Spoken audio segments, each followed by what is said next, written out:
वालेकुम। In this video we will discuss criminal procedure code. Topic है हमारे पास arrest without warrant. अब कौन कौन से केसेस हैं जिनमें किसी भी पर्सन का बगैर वारंट के अरेस्ट किया जा सकता है, किसके पास अथॉरिटी है कि वो अरेस्ट करे विदाउट वारंट, ठीक है। और कौन कौन से सर्कमस्टांसेस हैं जिनमें बगैर वारंट के अरेस्ट किया जा सकता है, तो इसको हम डिटेल में इस वीडियो में डिस्कस करेंगे। सबसे पहले हम ये देख लेते हैं कि इसकी रेलेवेंट प्रोविजंस कौन कौन सी हैं। चैप्टर 5 है क्रिमिनल प्रोसीजर कोड का, ऑफ अरेस्ट, एस्केप एंड रिटेकिंग वाला चैप्टर। अब इसमें चैप्टर 5 में पार्ट बी है arrest without warrant. Section deal करते हैं इसको सेक्शन 54 से 67 तक ये डील करते हैं अरेस्ट विदाउट वारंट से। अब सेक्शन 54 जो है, अब यहाँ पे हम सेक्शन वाइज इनको देखते जाएंगे।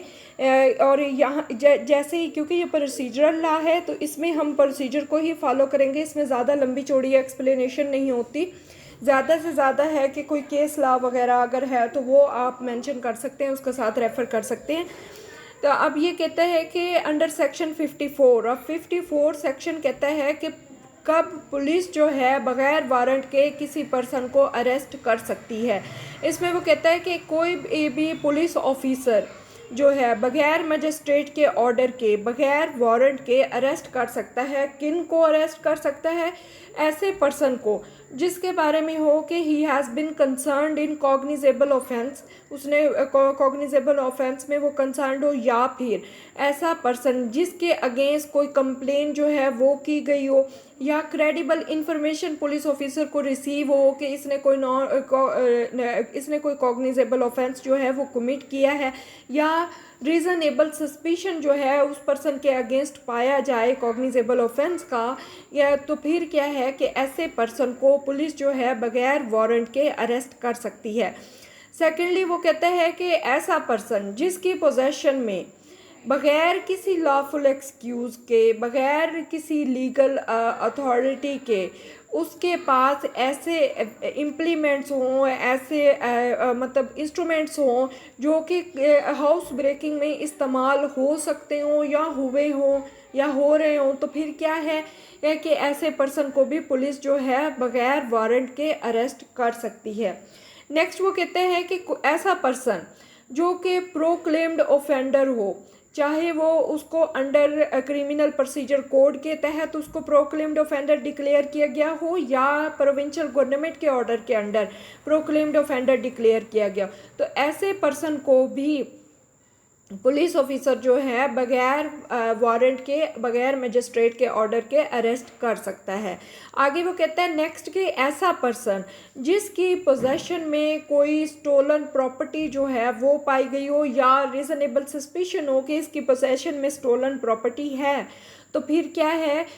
और उस पर एक ये सस्पेक्ट भी हो, एक सस्पिशन भी क्रिएट हो जाए, शक भी हो और रीज़नेबल हो कि इसने ये ऑफेंस कमिट किया है, तो फिर क्या है कि ऐसे पर्सन को भी अरेस्ट किया जा सकता है विदाउट वारंट। आगे वो कहते हैं कि ऐसा पर्सन जो पुलिस ऑफिसर को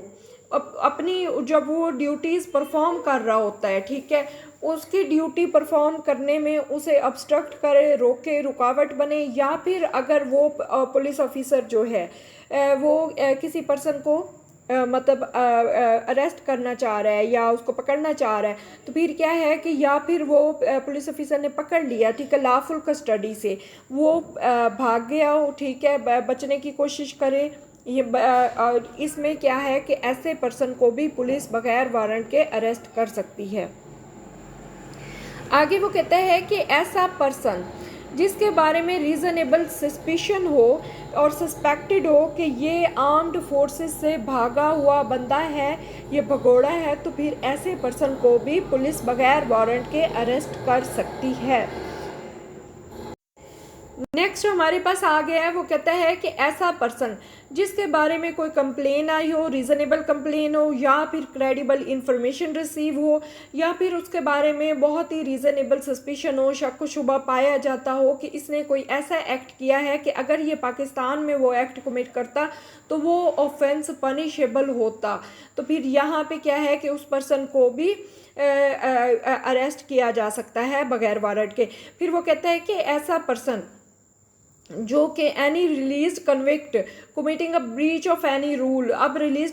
कन्विक्ट है और वो रूल जो 565 सबसेक्शन 3 के अंडर हैं उनमें से किसी रूल का को तोड़ता है तो फिर ऐसे पर्सन को भी अरेस्ट किया जा सकता है बगैर वारंट के। फिर वो कहता है कि ऐसा पर्सन जिसका अरेस्ट जो है वो रिक्वायर्ड हो, ठीक है,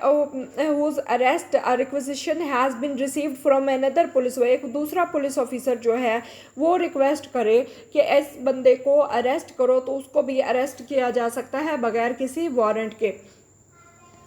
आगे वो कहता है सेक्शन 55 में, इसमें वो कहता है कि arrest of vagabond habitual robber, इसके बारे में वो कहते हैं कि कोई ऑफिसर जो पुलिस स्टेशन का इंचार्ज है, ठीक है, वो अरेस्ट कर सकता है किसी भी पर्सन को जो कि जिसके बारे में ये पाया जाए कि वो एक ख़ास किस्म की प्रिकॉशंस ले रहा है, ठीक है, to conceal his presence within the limit of such station, अपने आप को छुपाता फिर रहा है, मशकूक है वो बंदा, ठीक है। तो फिर यहाँ पे क्या है कि ये प्रिकॉशन के बारे में एक रीज़नेबल बिलीफ पाया गया जाता हो कि ये जो प्रिकॉशन है ये वो किसी कॉग्निजेबल ऑफेंस को कमिट करने के लिए ले रहा है, तो यानी मशकूक हरकतें कर रहे हैं, तो ऐसे पर्सन को जो पुलिस ऑफिसर है वो अरेस्ट कर सकती है। आगे वो कहता है कि कोई ऐसा पर्सन जो कि किसी पुलिस स्टेशन की लिमिट्स में कोई उस रह रहा हो और उसके जो वसाइल हों, जो ज़राए हों, उसके बारे में कोई सेटिस्फैक्ट्री इंफॉर्मेशन को, सेटिस्फैक्ट्री जो सोर्स है वो पता ना हो, तो फिर यहाँ पे उस पर्सन को भी अरेस्ट किया जा सकता है। वो कहते हैं कि कोई ऐसा पर्सन जिसके बारे में उसकी रेपुटेशन हो कि ये हैबिचुअल रॉबर है या हाउस ब्रेकर है या आदि ये हो गया डकैत हो गया, आदि हाउस ब्रेकर हो गया, आदि चोर हो गया, ठीक है, आदि मुजरिम हो गया, आदि जो है क्या कहते हैं हैबिचुअली जो स्टोलन प्रॉपर्टीज़ हैं उनको रिसीव कर रहा है, ठीक है, ये ऐसी प्रॉपर्टीज़ उसके पास हैं जिनके बारे में पता हो कि ये चोरी की गई हैं, ठीक है, या उसकी रेप्यूट जो है वो ये हो कि ही हैबिचुअली कमिट्स एक्सटॉर्शन, तो ऐसे पर्सन को भी अरेस्ट किया जा सकता है।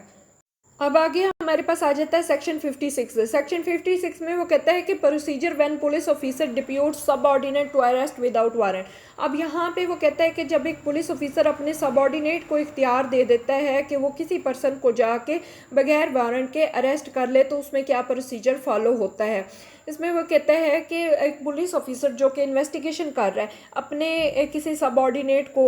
बगैर वारंट के उसे कहता है, इख्तियार दे देता है कि उस जाए और जाके किसी भी पर्सन का वो बताता है कि उसको अरेस्ट करा है विदाउट वारंट, लॉफुली अरेस्ट करे। तो यहाँ पे वो क्या कहता है कि वो कहता है कि यहाँ पे जो पुलिस ऑफिसर है वो डिलीवर करेगा ऐसे पर्सन को एक ऑर्डर इन राइटिंग, रिटर्न में लिख के देगा अपना ऑर्डर कि मैं तुम उसे भेज रहा हूँ कि वो जाके फ़लाँ बंदे को रीज़नेबली लॉफुली विदाउट वारंट उसको अरेस्ट कर रहे, और वो उस पर जाके स्पेसिफाई करेगा उस पर्सन का जिसको अरेस्ट किया जाना है, ठीक है। उसके अलावा एक तो वो बंदे को स्पेसिफाई करेगा कि इस बंदे को ऑर्डर इन राइटिंग में स्पेसिफाई करेगा कि इस पर्सन को जाके अरेस्ट करो। नेक्स्ट वो ऑफेंस जो है वो मेंशन करेगा कि इस ऑफेंस के अंडर ऑर्डर दिया जा रहा है कि उसको अरेस्ट करना है, या और कोई भी वजह है अरेस्ट की तो वो मेंशन करेगा अपने रिटन ऑर्डर में। तो फिर उस पुलिस ऑफिसर का जो सबऑर्डिनेट है वो उस पर्सन को जाके अरेस्ट करेगा विदाउट वारंट। अब यहाँ पे वो कहता है कि ऑफिसर जिसको वो कहता है कि जाओ जाके अरेस्ट करो बगैर वारंट के, ठीक है, वो उस पर्सन के पास जब जाएगा उसे वारंट के बगैर अरेस्ट करने लगेगा तो वो उस पर्सन को बताएगा, नोटिफाई करेगा कि तुम्हें क्यों अरेस्ट किया जा रहा है, सब्सटेंस क्या है ऑर्डर की, और अगर ज़रूरत पेश आती है तो उसको वो ऑर्डर भी दिखाएगा कि इस ऑर्डर के तहत तुम्हें अरेस्ट किया जा रहा है। अब सेक्शन 57 कहता है refusal to give name and residence. अब यहाँ पे वो कहते हैं एक पर्सन है उसने नॉन कॉग्निजेबल ऑफेंस कमिट किया, लेकिन वो एक पुलिस ऑफिसर के सामने उसकी प्रेजेंस में वो क्या कर रहा है कि रिफ्यूज़ कर रहा है। अगर वो पुलिस ऑफिसर उससे पूछ रहा है कि अपना नाम और पता बताओ, तो वो नाम और पता नहीं बता रहा, ठीक है अपना। फिर अगर वो नाम और पता बता रहा है तो वो गलत बता रहा है। यहाँ पे क्या है कि पुलिस ऑफिसर के पास अथॉरिटी है कि उसका नाम और पता मालूम करने के लिए उस पर्सन को अरेस्ट कर ले। फिर जब वो पर्सन अपना सही नाम और पता बताएगा तो फिर on the execution of a bond with और विदाउट श्योरिटीज वो मजिस्ट्रेट के सामने अपेयर होगा, और अगर ज़रूरत पड़े तो मजिस्ट्रेट के सामने अपेयर होगा, और उसके अलावा उसको रिलीज़ कर दिया जाएगा उस पर्सन को।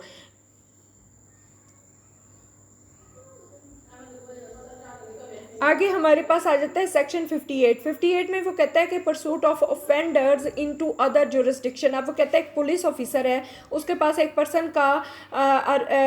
को वो अरेस्ट करना है किसी पर्पस के लिए, बगैर वारंट के वो अरेस्ट करना है, ठीक है। अब यहाँ पे जो पुलिस ऑफिसर है जो ऑथोराइज्ड है उस पर्सन को अरेस्ट करने का, वो उस पर्सन को पाकिस्तान में किसी भी जगह पे जाके अरेस्ट कर सकता है। सेक्शन 59 हमारे पास आ जाता है कि अरेस्ट बाय प्राइवेट पर्सन। अगर एक प्राइवेट पर्सन अरेस्ट करता है किसी भी पर्सन को जिसने कॉग्निजेबल ऑफेंस कमिट किया हो, नॉन बेलेबल ऑफेंस कमिट किया हो, तो वो किस तरह करेगा, उसका प्रोसीजर क्या है। यहाँ पे वो कहता है कि एक प्राइवेट पर्सन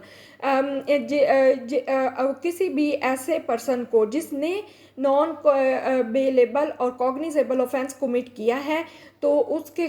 व्यू में कि इसने ये कमिट किया तो उसको वो अरेस्ट कर सकता है, या कोई प्रोक्लेम्ड ऑफेंडर हो, ठीक है, जिसको इश्तिहारी करार दे दिया गया हो, उसको वो अरेस्ट कर सकता है। और फिर अरेस्ट करने के बाद बग़ैर किसी अननेसेसरी डिले के वो जाके उस पर्सन को पुलिस ऑफिसर के हवाले कर देगा। और अगर पुलिस ऑफिसर नहीं है तो जो भी पुलिस स्टेशन में मौजूद है उसमें जाके उस पर्सन की कस्टडी जो है वो दे देगा। नियरेस्ट पुलिस स्टेशन में जो करीब तरीन होगा उस पर्सन की जाके कस्टडी दे देगा। यानी कि प्राइवेट पर्सन जो है किसी भी ऐसे पर्सन को अरेस्ट करने के बाद अपने पास ज़्यादा देर तक नहीं रख सकता। आगे वो कहता है कि अगर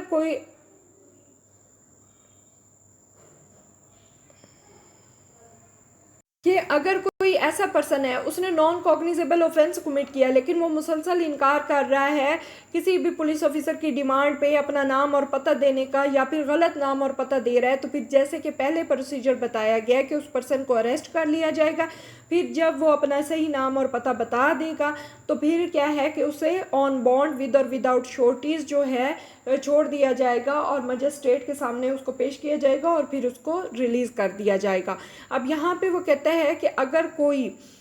सफिशेंट रीज़न नहीं है ये बिलीव करने के लिए कि वो उस पर्सन ने कोई ऑफेंस कमिट किया है, ऐसे कोई रीजंस नहीं आ रहे, कोई सबूत नहीं मिल रहे, शवाहिद नहीं मिल रहे, तो फिर क्या है कि उस पर्सन को एट वंस छोड़ दिया जाएगा। फिर आगे वो कहता है सेक्शन 60 में कि person arrested to be taken before magistrate और officer in charge of police station. अब यहाँ पे वो कहता है कि एक वह पुलिस ऑफिसर जो है जिसने बगैर वारंट के किसी पर्सन को अरेस्ट किया, तो बगैर किसी डिले के वो उस पर्सन को ले जाएगा, मजिस्ट्रेट के सामने जाके पेश करेगा जिसकी जुरिस्डिक्शन में उसने ये बंदा अरेस्ट किया है, या फिर ऑफिसर इंचार्ज जो पुलिस स्टेशन का है उसके सामने उसे पेश करेगा। आगे वो कहता है सेक्शन 61 में कि person arrested not to be detain more than 24 hours. अब इसमें वो कह रहा है कि कोई भी पर्सन जिसको अरेस्ट किया गया है, चाहे बगैर वारंट के अरेस्ट किया गया, तो उसको एक लंबे अरसे के लिए अपनी कस्टडी में नहीं लिया रखा जा सकता, बल्कि कितने टाइम के लिए रखा जा सकता है, वो कहता है सिर्फ 24 घंटे से ज़्यादा के टाइम पीरियड के लिए उसको कस्टडी में नहीं रखा जा सकता। 24 घंटे के अंदर अंदर जाकर उस पर्सन को मजिस्ट्रेट के सामने पेश करना होता है। अगर किसी वजह से, कोई सफ़र की वजह से या किसी और वजह से कोई डिले हो जाता है, तो उसकी बताना होता है कि रीज़न देनी होती है कि किस वजह से ये डिले हुआ है। आगे वो कहता है सेक्शन 62, इसमें कहता है कि पुलिस टू रिपोर्ट एप्रीहेंशन। अब ऑफिसर इंचार्ज जो है पुलिस स्टेशन का वो क्या करेगा कि जो ज़िला नाजिम है या डीएसपी है, डिस्ट्रिक्ट सुपरिटेंडेंट ऑफ पुलिस जो है, या डिस्ट्रिक्ट पब्लिक सेफ्टी कमीशन जो है, उनको क्या करेगा कि रिपोर्ट करेगा ऐसे केसेस का, ऐसे पर्सनस का जो अरेस्ट किए गए हों बगैर वारंट के, उनकी जो जुरिस्डिक्शन में या उनके स्टेशंस में या उनकी लिमिट्स में जो आते हों। तो ऐसे तमाम पर्सनस की रिपोर्ट जो है ऑफिसर इंचार्ज जो पुलिस स्टेशन का है वो जाके किसको देगा? ज़िला नाजिम को देगा, डिस्ट्रिक्ट सुपरिटेंडेंट पुलिस को देगा, फिर डिस्ट्रिक्ट पब्लिक सेफ्टी कमीशन को देगा। अब यहाँ पे वो कहता है कि ये ज़रूरी नहीं है कि वो पर्सन बेल पे रिलीज़ हुए हैं या नहीं हुए। फिर आगे वो सेक्शन 63 में कहता है कि डिस्चार्ज ऑफ पर्सन एप्रीहेंडेड, जिसमें वो कहता है कि no person who has been arrested by police officer shall be discharge except on his bond, on bail और under any special order of magistrate. अब वो यहाँ पे कह रहा है कि कोई भी ऐसा पर्सन जिसको पुलिस ऑफिसर ने अरेस्ट किया है उसको बगैर बॉन्ड के या फिर बेल के बगैर या फिर मजिस्ट्रेट के ऑर्डर के बगैर नहीं छोड़ा जाएगा। आगे वो कहते हैं कि section 64 offence committed in magistrate presence. अब यहाँ पे वो कहते हैं अगर कोई ऑफेंस जो है मजिस्ट्रेट की प्रेजेंस में, उसकी लोकल लिमिट्स में, उसकी जुरिस्डिक्शन में कोई ऑफेंस कमिट होता है तो यहाँ पे मजिस्ट्रेट जो है वो खुद भी उस पर्सन को अरेस्ट कर सकता है जिसने ऑफेंस कमिट किया है, और या फिर ऑर्डर दे सकता है कि इस ऑफेंडर को अरेस्ट किया जाए। तो यहाँ पे वो कहता है कि उसको 65 कहता है कि अरेस्ट बाय और in the presence of magistrate. इसमें वो कहता है कोई मजिस्ट्रेट जो है किसी भी टाइम पे अरेस्ट कर सकता है या डायरेक्शन दे सकता है अरेस्ट करने की, अगर उसकी प्रेजेंस में कोई भी पर्सन जो है जिसके बारे में कहा गया है कि जिसके बारे में वो मजिस्ट्रेट जो है वो कॉम्पिटेंट है, ठीक है। तो फिर यहाँ पे वो क्या करता है कि वो ऑर्डर दे सकता है, खुद अरेस्ट कर सकता है और उस पर्सन को ऑर्डर दे सकता है फ़ौरन अरेस्ट करने का। फिर सेक्शन 66 है हमारे पास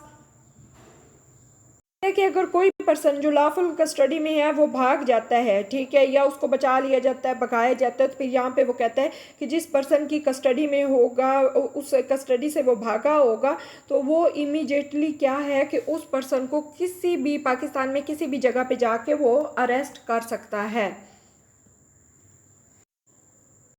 सो this is end of my video. Please subscribe my channel. Thank you so much. अल्लाह हाफिज़।